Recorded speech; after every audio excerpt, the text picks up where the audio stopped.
Hello friends, welcome back. In this lecture, we'll be learning how to enable the features of payroll in Tally and how to create the masters of employees in Tally. So first of all, I'm creating a company in the name of Sukriti Traders. I'm writing down Sukriti Traders and then I'll add the address. I'm adding the address. Then I'm selecting my country, the state, and rest of the detail I'm accepting the screen. Now for first step, what we always do, we first of all set the features and configurations. For that, I'm selecting F11 for my features and then I'm going to the accounting features. Here, I'll set maintain payroll to yes. I'll set the maintain payroll option to yes. Now accept the screen with Control A. Then we have to set one more statutory and taxation features from here because we have to provide the details to the government as well related to our EPF and ECS schemes. So I'm going in statutory and taxation features. Here enable statutory and payroll structure. And then we have to set and alter the details. We'll take in payroll structure details the deductor type as others. I am providing the deductor type in spite of government as others, and we can fill the other details like provident fund code number, employee state insurance number, NPS scheme number, and all the details related to my payroll structure of my company. So right now, for the educational purposes, I am selecting the screen with Control A and coming back from this. Now the second step in any of the company data is to create ledgers. I am going to accounting info. In this, we are creating ledgers. I am creating HDFC Bank ledger under bank accounts and simply I am accepting the screen. Now the second step is, now we are coming back to Gateway of Tally. Here we have to see a new option in Masters. Payroll info is activated and I am entering here. In this option, in this information, you can see we have different options like employee groups, employees, units, attendance, their pay heads and voucher types. So one by one, we'll create each and every payroll information subsection. First of all, I'm creating my employees groups as we had discussed in the previous lectures that we have two groups of employees, that is staff employees and the workers section. So I'm creating here the group. Now my first group is staff. I'm creating staff here, taking under primary and selecting the details to yes. Now the second one is workers. I'm creating the employee group and accepting the screen. After creating the employee group, I have to create employees. Now for that, I am selecting the employees option. Here I am first of all making my first employee, Daniel.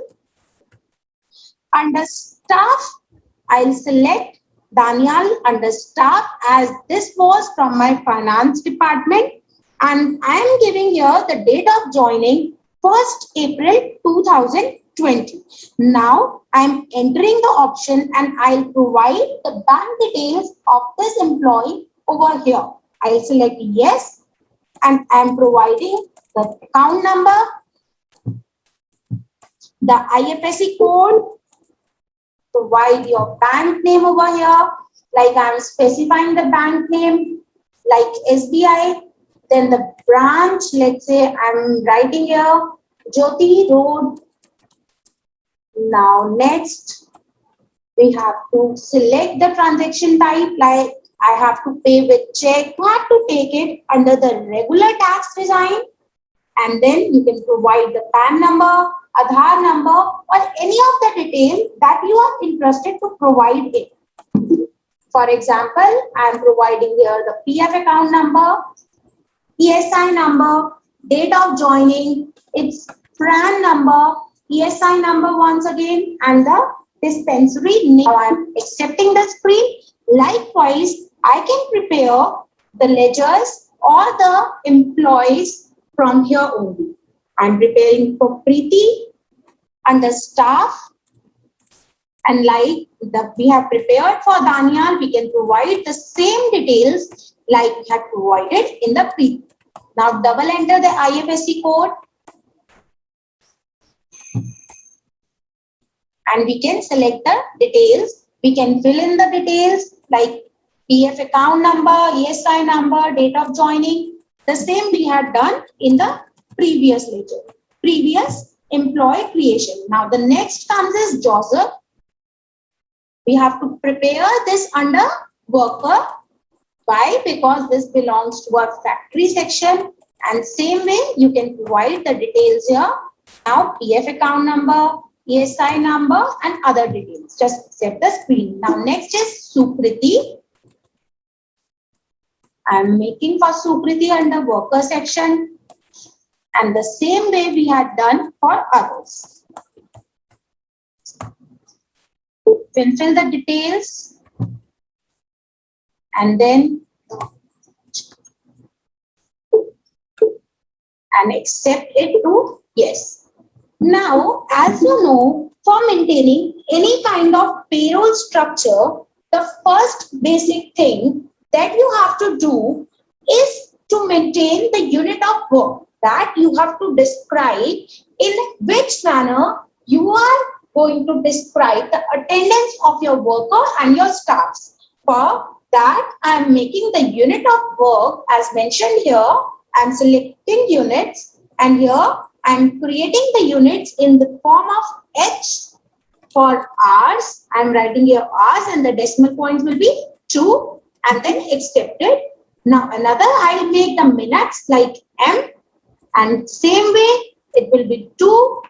Now the next important thing here is we have to record overtime in compound form also. Like I am describing here, I'll select the backspace option and you will have to select compound unit here. So you can define the compound unit like I am defining 1 hour of 60 minutes. So I have defined the compound unit that 1 hour contains 60 minutes. Is this clear? Now coming back to the screen of payroll info, now we will be creating the attendance details. For attendance details, what I am doing is I am creating 2 types of attendance types. Like first, I am creating present for marking the present, their attendance, and I am selecting here under attendance or leave with pay. Like we have to pay for this present option. Now the next I am making is for overtime, to pay the overtime workers, and I am taking it under the production because it directly relates to our production process, and I am defining it here the compound unit that 1 hour of 60 minutes. Like if I select any worker had done the extra work for 45 minutes, then this will take the overtime wages for 45 minutes only and calculate the amount like this. Now I'm accepting the screen, and then our next head in payroll info is pay heads. Now here I have to create a single pay head for the employees, or I can say the different pay heads in which we are going to pay to our employees. Like we had discussed in our earlier lecture, that the employees will going to earn their income under different pay heads. For example, basic pay, overtime wages, dearness allowance, traveling allowance. So we are going to create pay heads over here. I am entering in pay heads, creating a pay head in the name of basic pay. I am writing here basic pay. This will go under the earnings for employers, and this will be fixed. We will define this under indirect expenses.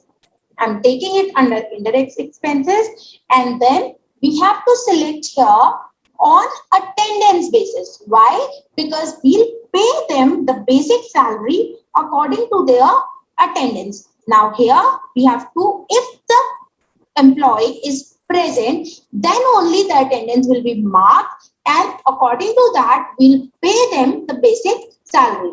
Now the calculation period will be the months.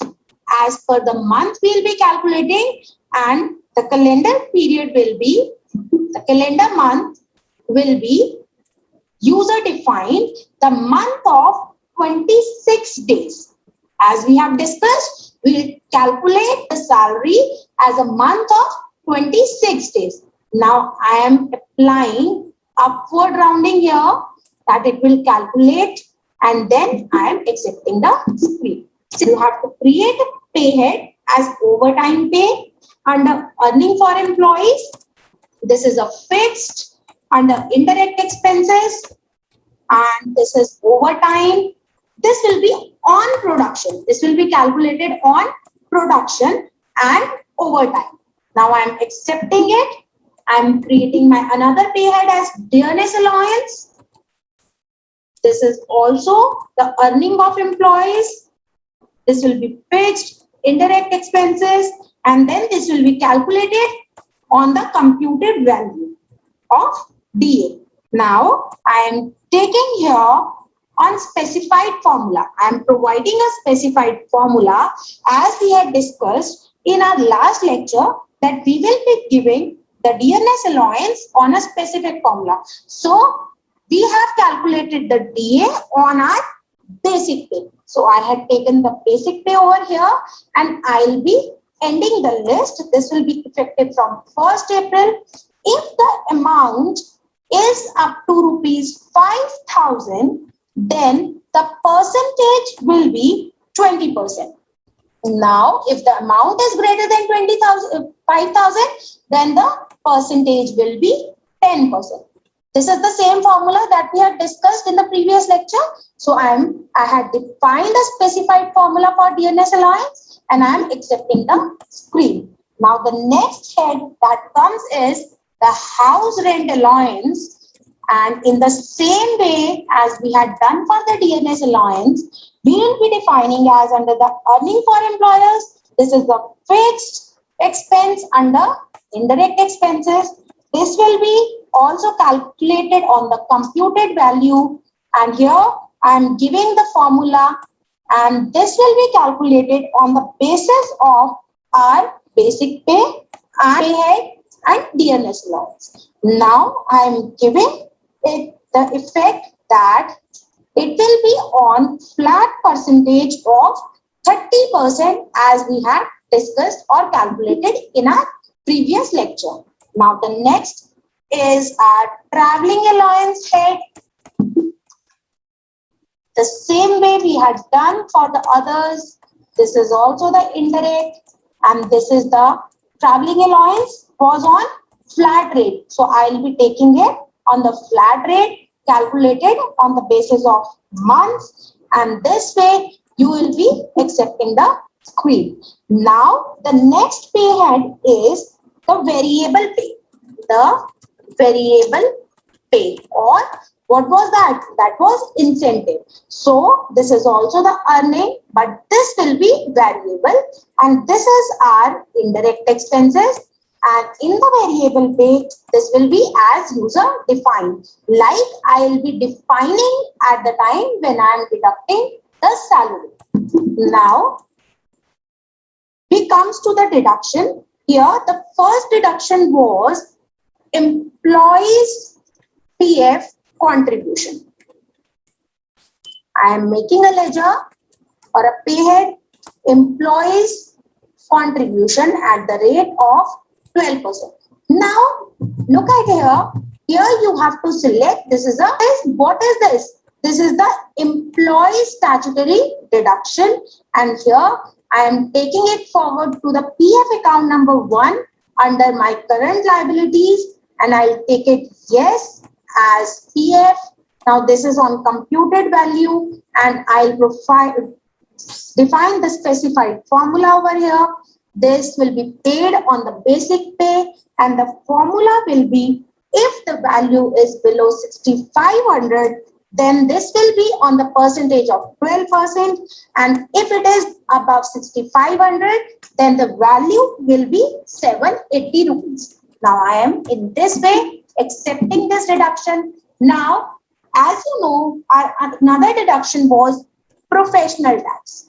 So I'm making the professional tax over here, and this is also relates to the employee statutory deduction. This will go under the professional tax head, and you can provide the registration number here, and then this will go under your current liabilities, and this will be calculated on the basis of months. Now here also you have to provide the specified formula for calculation of professional tax on the base of your current total earnings. So I am defining here the formula from 1st April. If the amount is below 5,000, then the value will be 0 rupees, and if it is between the 5,001 and 10,000, then the value will be 175 rupees, and if it is more than 10,000, then the value will be 200 rupees.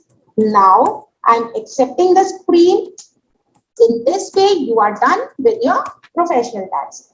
Is towards, I'm writing employees' contribution towards EPF scheme at the rate 3.67%.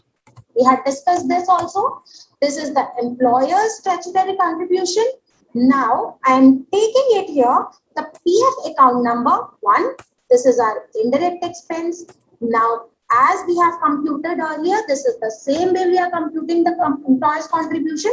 Now this will be on the specified formula as provided, and this will be calculated on the base contribution, and I am subtracting my pay head of employer contribution towards EPF. Why? Because we have to take the net amount of that, and the amount will be calculated on the basis of percentage, that is 100% of the value.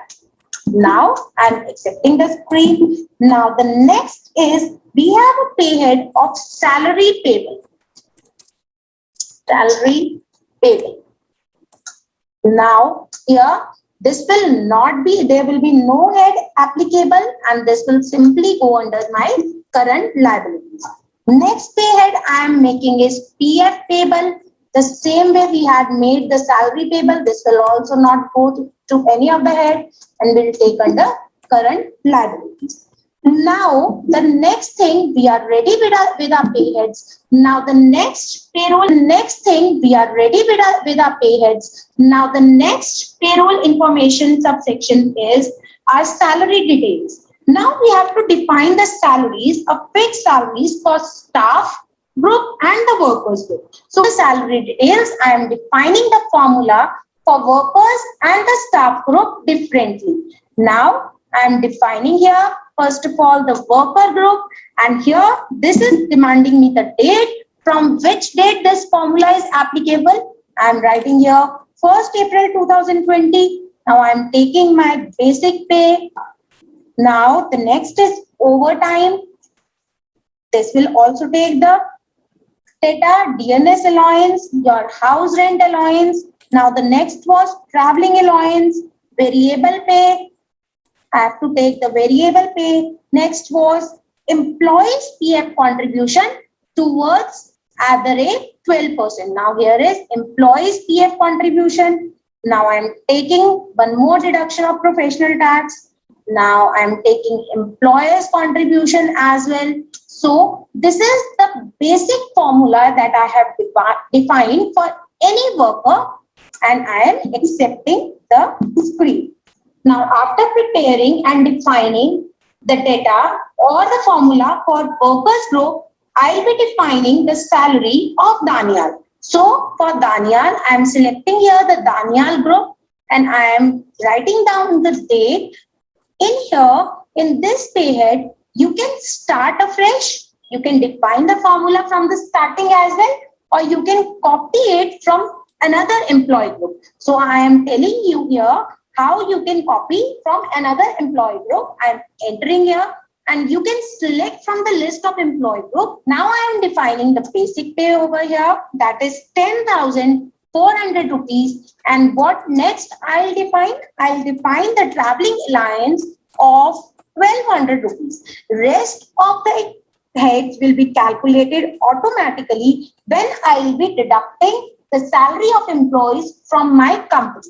So I am accepting this screen. Likewise, we can define it for Preeti as well. So in the case of Preeti, I am giving the date, copying the data from employee group, and I am providing the basic pay of 6,500 and telling the traveling allowance of 900. So I am writing here 900 and just accepting the screen.